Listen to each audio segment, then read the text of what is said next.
કહેવાય છે. અને એ કેટલા પ્રસંગો આપણા વાર્તા સાહિત્યમાં પણ ઉપલબ્ધ છે કે આ વ્રજની ભૂમિની મહત્તા કેવી છે.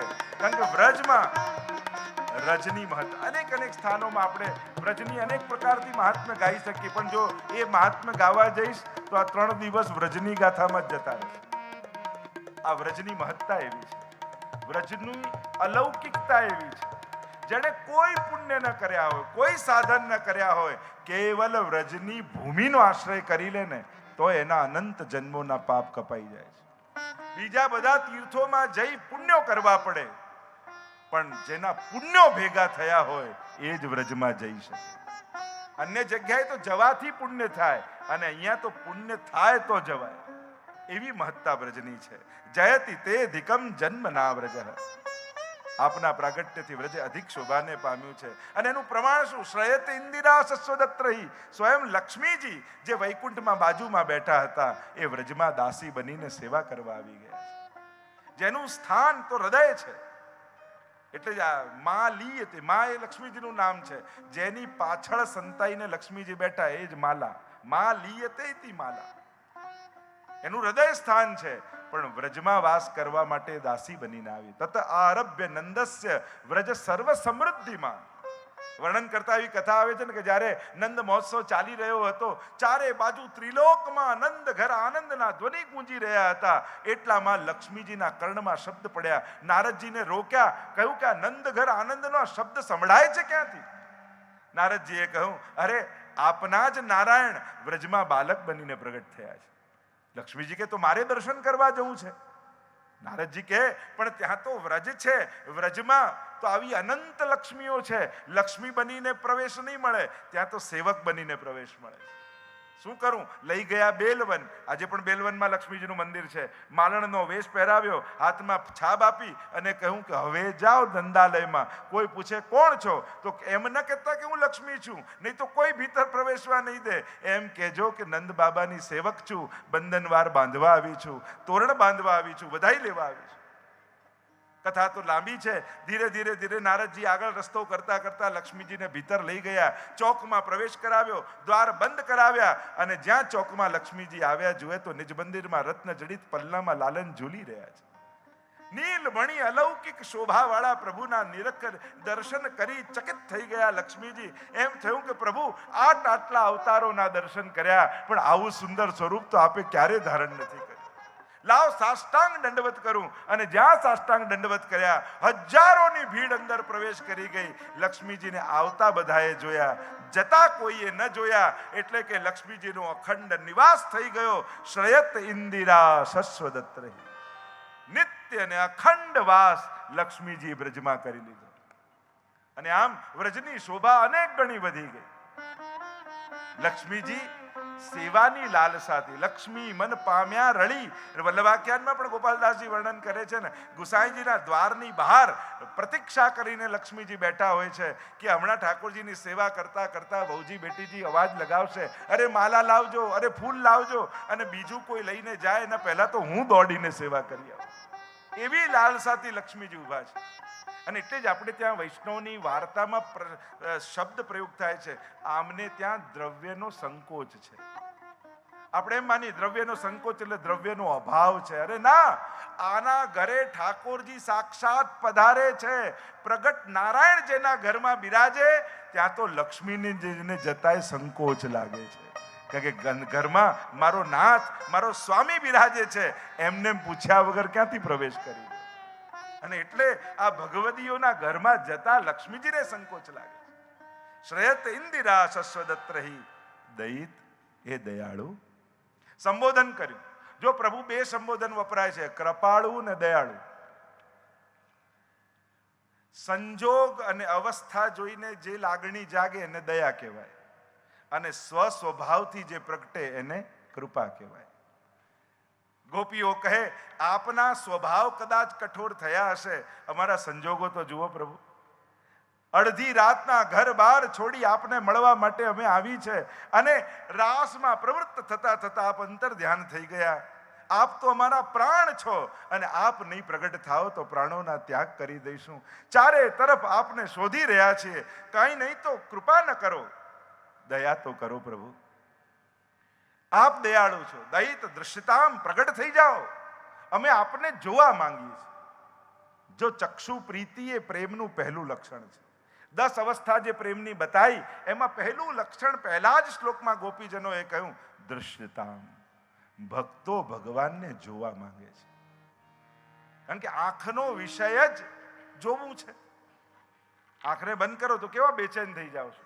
11 ઇન્દ્રિયોનું ફળ જો પરમાત્મા બનાવવા હોય તો ભગવાનને જોઈને આંખ બંધ ન કરતા, આંખ બંધ ન થઈ જાય એની સાવધાની રાખજો.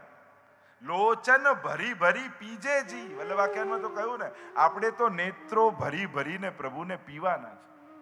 ઉલટાની એવા સાવધાની સાથે દર્શન કરવાના છે કે ક્યાંક પ્રભુને જોતા મારા નેત્રો બંધ ન થઈ જાય, આટલી ક્ષણનો મને વિલંબ વિયોગ ન થઈ જાય.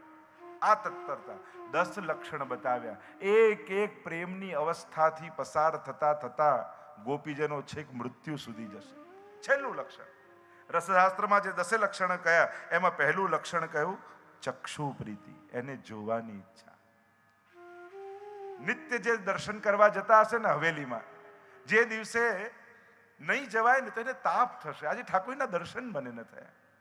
અને દર્શન પણ એને કહેવાય, આપણે જોઈએ નહીં, એટલા પ્રેમથી એને જોવા કે હજારોની ભીડમાં પણ એની નજર તમારા પર અટકી જાય ત્યારે માનજો કે આજે દર્શન થયા. તમારા સિવાય એ બીજાને ન જોઈ શકે, એ જ જોવાની તાકાત છે. એનું સમગ્ર ધ્યાન તમારામાં લાગે. ચક્ષુ પ્રીતિ. બીજું કહ્યું સંકલ્પોત્પત્તિ. મન સંગ, મનને અનેક પ્રકારથી એને મળવાની ઈચ્છા જાગે, બહાનાઓ ગોતે. આવા અનેક પ્રકારથી ગોપી ગીતમાં જો આ 10 લક્ષણોને ઘટાવો, પ્રેમના 10 અવસ્થાઓ, તે બધી અવસ્થાઓને ઘટાવી શકાય, ચર્ચા લાંબી થઈ જાય. છેલ્લે કહ્યું મૃત્યુ. એવી અવસ્થા પ્રેમમાં આવી જાય કે જો હવે નહીં મળે તો આ પ્રાણ છૂટી જશે. એવો તાપ પ્રગટ થઈ જાય. ગોપીઓ એ અવસ્થામાં આવી ગયા. રુરુદુહુ સુસ્વરમ રાજન કૃષ્ણ દર્શન લાલસા ઇતિ ગોપ્ય પ્રગાયંત પ્રલપંતશ્ચ ચિત્રધા રુરુદુહુ સુસ્વરમ રાજન કૃષ્ણ દર્શન લાલસા. જોર જોરથી ગોપીઓ રડવા લાગી. પ્રભુ પ્રગટ થાઓ, નહીં તો પ્રાણો છોડી દઈશું. આપ જ પ્રાણનાથ છો, આપના ચરણોમાં પ્રાણ ધરી દઈશું. એમ કહેતા ને કે કાગડો જોતો હતો અને એને થયું આ ગોપીની આંખો છે ને માછલી જેવી છે, આ મરે ને એની આ માછલીને પકડી લો. અને ગોપીએ કાગડાને જોઈને કહ્યું કાગા નૈન નિકાલ દઉં. તારે આ જોઈએ છે ને આંખો, તને ગમે છે, મત્સ્યાકૃત છે, તું કહે તો કાઢીને આપી દે. કાગા નૈન નિકાલ દઉં, પણ એક શરત, પીયુ પાસ લે જાય. એક શરત એ છે કે ખાતા પહેલા તું આ આંખોને લઈ મારા ઠાકોરજીની સામે લઈ જજે, કારણ કે મર્યા પછી પણ ખુલ્લી રહેશે ભગવત દર્શન માટે. કાગા નૈન નિકાલ દઉં, જો પીયુ પાસ લે જાય, પહેલે દરસ દિખાય કે ફિર લેજો તુમ ખાય. પહેલા આને દર્શન કરાવીને પછી ખાઈ જજે, કારણ કે આ મર્યા પછી પણ ભગવત દર્શન માટે ખુલ્લી રહેશે. આવી લાલસા ભગવત દર્શનની, આવી ચક્ષુપ્રીતિ દૃશ્યતામ. કાગડો લાલસાથી જોઈ રહ્યો છે, માખણ જેવું શ્રીઅંગ છે ગોપીઓનું, અને કાગડાને થાય કે આ દેહ પડે ને ખાઉં, ત્યારે કાગડાના મનની જાણીને ગોપી કહે છે કાગા જબ તુમ ખાઈયો ચુન ચુન ખાઈયો માંસ. કાગા જબ તુમ ખાઈયો ચુન ચુન ખાઈયો માંસ, દો નૈના મત ખાઈયો મોહે પિયા મિલન કી આસ. બધું જ ખાજે, મારી 2 આંખોને છોડી દેજે, એ ભગવત દર્શન માટે ખુલ્લી ની ખુલ્લી રહેશે. આવી લાલસા. દયિત દૃશ્યતામ. પ્રભુ પ્રગટ થઈ જાઓ, દર્શન આપો. દીક્ષુ તાવકા, અમે તમારા છીએ. આ જીવન આપનું છે. જો બીજા કોઈનું હોત તો ક્યારનું ધરી દીધું હોત, પણ આ દેહ, આ મન, આ વૃત્તિ, આ ઇન્દ્રિયો, આ પ્રાણ, અમારું જે કાંઈ પણ છે એ આપને સર્વ વસ્તુ સમર્પણમ કરી છે. હવે અમારું પણ નથી. આ જે કાંઈ પણ અમારી પાસે પણ છે એ પણ આપની ધરોહર છે, એટલે સાચવીને બેઠા છે. જે દિવસે એમ લાગશે કે મારાનો ભાવ, અહમતા અને મમતા જો અમારા દેહ, મન, વૃત્તિ કશા માટે પણ આવી તો એ તો અન્યાશ્રય થઈ જશે. એ પછી આપને લાયક નહીં રહે. આ જે કંઈ પણ મળ્યું છે એ આપના સુખ માટે મળ્યું છે. ગોપીઓની દરેક વૃત્તિ ભગવત સુખની છે અને ગોપીઓ સતત એક જ ભાવમાં જીવે છે, તવાસ્મી તવાસ્મી તવાસ્મી. હે કૃષ્ણ, અમે તારા છીએ. અને આ જ વૃત્તિ એમને રાસ સુધી લઈ જાય છે. ઘણી વાર કહું ને, ગીતાજીની શરૂઆત મામકાથી થઈ. ધર્મક્ષેત્રે કુરુક્ષેત્રે સમવેત્તા યુત્સવ મામકાહ પાંડવાશ્ચૈવ. મારા, ગીતાજીની શરૂઆત મારાથી થઈ એટલે અંતમાં યુદ્ધ થયું. ગોપી ગીતની શરૂઆત તાવકાથી થઈ એટલે અંતમાં રાસ થયો. તમારી જીવનની વૃત્તિ કઈ છે? મારાપણાની વૃત્તિથી જીવશો તો જીવનમાં હંમેશા યુદ્ધ ચાલતા રહેશે.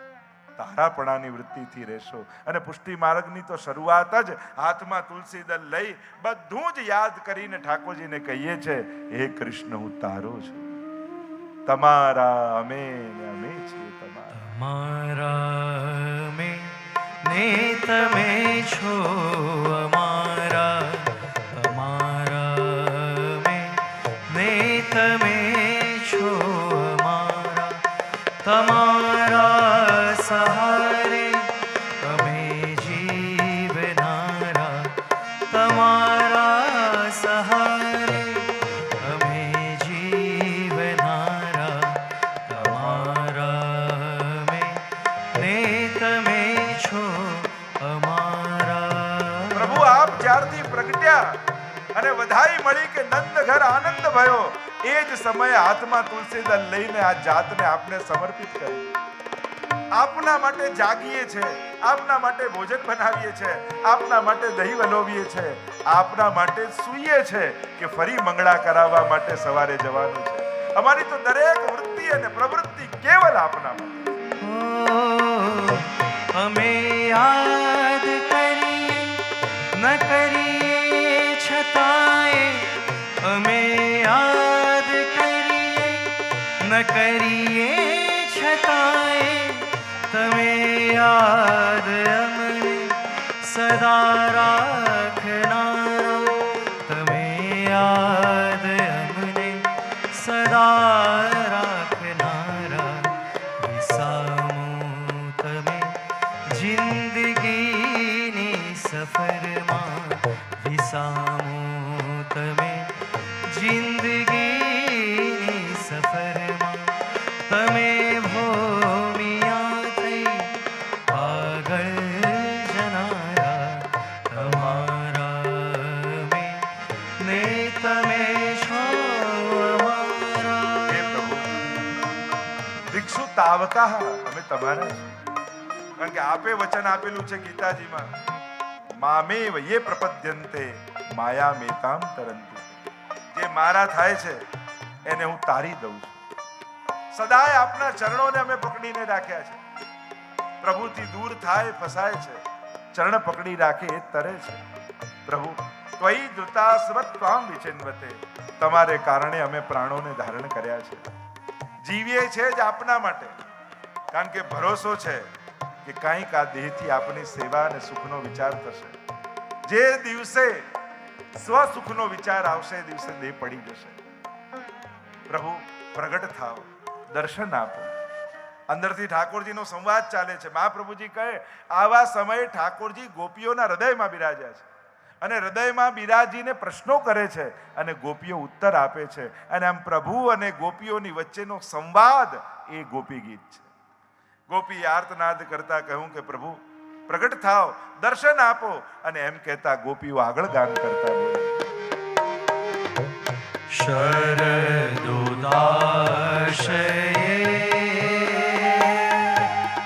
સાધુ જાત સરસી જોદર શ્રી મૃષા દૃશા સુરતનાથ તે શુલ્કદાસિકા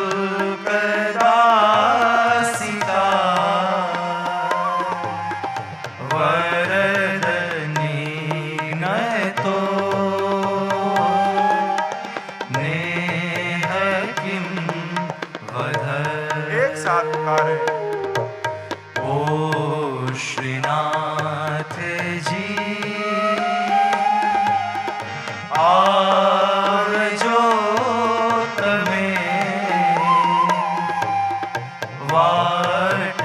જોઈ રહ્યા ક્યારના અમે. ગોપીઓ કહેવા લાગી. હવે ગોપીને સુધી આવી પ્રભુના નેત્રની. મધુરાષ્ટકમાં મહાપ્રભુજીએ કહ્યું નયનમ મધુરમ. મધુરાષ્ટક વાંચીએ ને ત્યારે એમ લાગે કે આ સ્વામીજી રૂપ વલ્લભના હૃદયમાં આ બધી પ્રગટેલી ગોપીઓ એક સાથે હૃદયમાં આવી ગઈ અને જેની જેમાં આસક્તિ હતી એની મધુરતાનું સ્મરણ કરી રહી છે. નયનમ મધુરમ. પ્રભુ આપના નેત્રો મધુર છે. અહીંયા ગોપીઓએ નેત્રો અને દ્રષ્ટિનું સ્મરણ કરે છે કારણ કે પ્રભુની દ્રષ્ટિ પણ મધુર છે અને પ્રભુના નેત્રો પણ મધુર છે. કારણ કે ઘણાની આંખો સારી હોય પણ એની નજર સારી હોય જરૂરી નથી. ઘણાની આંખો બહુ સારી હોય પણ નજર સારી ના હોય. પ્રભુની તો દ્રષ્ટિ પણ સુંદર છે, મધુર છે અને નેત્રો પણ મધુર છે. કહ્યું ગોપીજનોએ શરદ ઉદાસએ સાધુ જાત સત. વર્ષા ઋતુમાં જળ બધા ડોળાયેલા હોય. વર્ષા ઋતુ જાય અને શરદ ઋતુ આવે ને ત્યારે માટી બધી બેસી જાય અને જલ બધા સ્વચ્છ બની જાય અને સ્વચ્છ જલમાં તાજા કમળો ખીલે અને તાજા કમળોની લાલીમાં કંઈક જુદી જ સુંદર હોય. એની સુંદરતા જ કંઈક જુદી હોય. તો શરદકાળમાં ખીલેલા કમળોની લાલીમાં જેણે હરી લીધી છે. શરદ ઉદાસએ સાધુ જાત સત સરસી જોદરા શ્રી મૃષાદૃષા. અને લાલીમાં જેણે હરી લીધી છે એવા આપના નેત્રો અને એ નેત્રોથી બાંકી ચિતવન દ્વારા વક્ર દ્રષ્ટિ દ્વારા આપ જ્યારે અમારી ઓર નિહારો ત્યારે અમને એમ લાગે કે આ દ્રષ્ટિ નથી પણ બાણ છે અને બાણ ખેંચી અને આપ એવા તીર દ્રષ્ટિના છોડો છો જે અમારા હૃદયને વીંધી નાખે છે. તો નેહ કિમ વધ. તો શું પ્રભુ આ અમારો વધ નથી? સંબોધન ગોપીજનો કરે છે હે સુરતનાથ, હે વરદ. બે સંબોધન કર્યા. પહેલો સંબોધન કર્યો મહાપ્રભુજીએ સમજાવ્યું. ગોપીજનોએ કહ્યું હે સુરતનાથ, હે પ્રેમના નાથ. મહાપ્રભુજી આજ્ઞા કરે સુબોધનીજીમાં કે જે વસ્તુની કામના હોય એ વસ્તુથી સંબોધન કરાય. જો ગોપીઓને ધન જોઈતું હોત તો હે લક્ષ્મીપતિ કહે. જો મુક્તિ જોઈતી હોત તો કે હે મુકુંદ એમ કહે. જો ધર્મ જોઈતો હોત તો કહે હે ધર્મપાલક. પણ ગોપીઓને તો પ્રેમ જોઈએ છે અને જે વસ્તુની આકાંક્ષા હોય એવા સંબોધનથી બોલાવાય. જે મનોરથ ચાલતો હોય એવા આપણે જય ઘોષ કરીએ ને. જેમ દાનનો મનોરથ ચાલતો આપણે બોલો દાન વિહારી લાલ કી જય. રાસનો મનોરથ ચાલતો આપણે બોલો રાસ વિહારી લાલ કી જય. હોળીના દિવસો આવશે એટલે બોલો હોલી કે રસિયા કી જય. જે મનોરથ હોય એવા જય ઘોષ કરાય. જેની આકાંક્ષા હોય અને સ્તુતિ કરતા હોય તો એવા સંબોધનથી બોલાવાય. સંબોધન બહુ મહત્વનું છે. રૂકમણીજી પણ પત્ર લખે છે ને ત્યારે પત્ર લખતા રૂક્ષ્મણીજી કહે કે સંબોધન શું કરું? અને કહ્યું હે ભુવન સુંદર, આપ તો ભુવન સુંદર છો. કારણ જોયા તો છે નહીં, સાંભળ્યા જ છે અને ગુણોને સાંભળ્યા છે, રૂપ જોયું નથી. શ્રવણ ભક્તિ સિદ્ધ થઈ છે રૂક્ષ્મણીજી. અહીંયા સંબોધન કર્યું હે સુરતનાથ, હે પ્રેમ કે નાથ. પ્રેમના દાતા કેવલ ઈશ્વર છે. જેમ પ્રેમનો કોઈ દેવતા હોય ને, કે પ્રેમ એક મંત્ર છે અને દરેક મંત્રનો એક દેવતા હોય, તો પ્રેમ રૂપી 2.5 અક્ષરનો કોઈ દેવતા હોય તો એ કૃષ્ણ છે. પ્રેમ હરિ કો રૂપ હૈ ત્યો હરિ પ્રેમ સ્વરૂપ. એક હોય દ્વે યો લસે જ્યો સૂરજ અરુધૂપ. પ્રેમ અને કૃષ્ણમાં ફરક કેટલો? સૂર્ય અને એના કિરણોમાં જેટલો ફરક હોય એટલો જ કૃષ્ણ અને પ્રેમમાં ફરક છે. પ્રેમ પ્રગટ્યો એટલે સમજો કૃષ્ણ પ્રગટ થયો. આ સાક્ષાત પ્રેમની મૂર્તિ એ કૃષ્ણ છે. આ જગતમાં સાચા પ્રેમના દાતા અને સાચો પ્રેમ શીખવાડનાર કોઈ હોય તો એ કૃષ્ણ છે. અને ઘણી બધી એની ચર્ચાઓ છે. અનેક પ્રકારની ચર્ચા શાસ્ત્રોમાં. ઈશ્વર પ્રેમ રૂપ છે, કૃષ્ણ પ્રેમ રૂપ છે એમ કરીને થઈ. કૃષ્ણ માટે આ 3 તત્વોની બહુ વિશેષ રૂપે ચર્ચા થઈ છે. એક આનંદ રૂપ કૃષ્ણની, એક પ્રેમ રૂપ કૃષ્ણની અને ત્રીજા જ્ઞાન રૂપ કૃષ્ણની. આ ત્રણેયની ચર્ચા છે.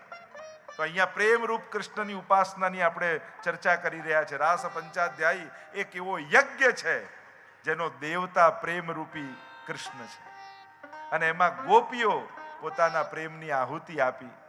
આ 2 અક્ષરનો એવો મંત્ર છે, એટલે જ આ 2 અક્ષર જલ્દી સમજાય નહીં, કઠિન છે સમજવા. જેમ બ્રહ્મ, પ્રેમ, કૃષ્ણ, આ બધા અમુક બધા અક્ષરો, અમુક શબ્દો સમજવા બહુ કઠિન છે. 2 અક્ષર જે આવે, લગ્ન, આ બધા સમજાવવા કઠિન છે. અમુક 2 અક્ષરો છે ને, એ જીવન નીકળી જાય પણ માણસને સમજમાં ના આવે. ઘણા કે ને ક્યારે કર્યા એ ખબર છે, પણ કેમ કર્યા એ યાદ જ નથી આવતું. કૃષ્ણને સમજવો કઠિન છે, પ્રેમને સમજવો કઠિન છે. અહીંયા ગોપીજનો કહે છે, હે સુરતનાથ, પ્રેમના દાતા, વરદ, એ વરદાન આપનાર, આપ તો દાતા છો, પછી કેમ કંજૂસ થઈ રહ્યા છો? આપના તો નામમાં જ નંદ નંદન, કેટલી વાર દ આવે, આપે તો આપવું જોઈએ ને આપ કેવા ન આગળ જોડીને ના કરી રહ્યા છો. સાહિત્યમાં તો અનેક પ્રકારની ચર્ચાઓ છે. ગોપીજનો કહે છે, આપની આ દ્રષ્ટિ અમારો વધ કરે છે. એમ તો પ્રભુની દ્રષ્ટિમાં અમૃત છે, 4 પ્રકારના અમૃત બિરાજે છે. પ્રભુના નેત્રોમાં જુઓ ને 4 રંગ દેખાય: શ્વેત આંખો, કાળી કીકી, લાલાશ ખૂણા અને પીળા પાછળના ખૂણા. આમ 4 રંગ દેખાય પ્રભુમાં. આપણે હોળી ખેલમાં 4 રંગ હોય ને, ચોવા, ચંદન, અબીર અને ગુલાલ. આ 4 યુથના રંગ છે, જે ગોપીજનોના યુથ છે. એટલે જ તો આપણે ત્યાં ગુંજામાળામાં પણ આ 4 રંગ હોય ને, કાળો હોય, શ્વેત હોય, લાલ હોય અને પીળો દોરો હોય.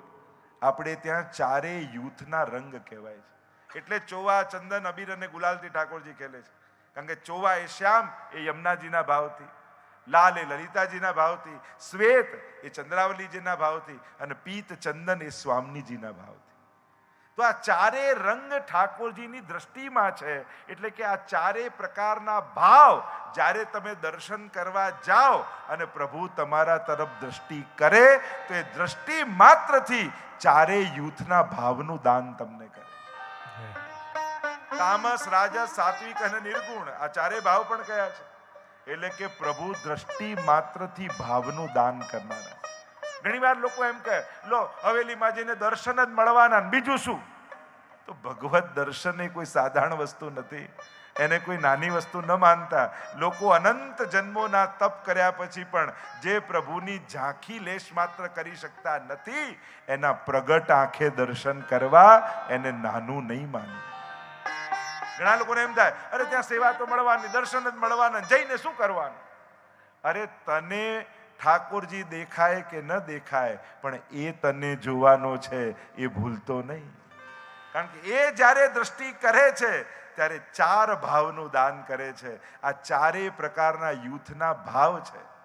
પ્રભુની દ્રષ્ટિમાં તો રસ છે આ 4 ભાવનું. અને બીજું કહું, પ્રભુની દ્રષ્ટિમાં 4 પ્રકારનું અમૃત પણ છે.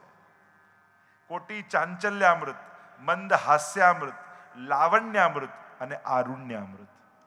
આ 4 પ્રકારનું અમૃત પ્રભુની દ્રષ્ટિમાં છે. અને જ્યારે તમારી તરફ દ્રષ્ટિ કરે છે ત્યારે 4 અમૃતનું દાન તમને કરે છે. કોટી ચાંચલ્ય, પ્રભુની દ્રષ્ટિમાં અતિ ચંચલતા છે. એટલે જ પ્રભુની દ્રષ્ટિને, નેત્રોને અનેક પ્રકારની ઉપમા આપવામાં આવે છે. જેમ કમળની આપી, ભ્રમરની આપવામાં આવે.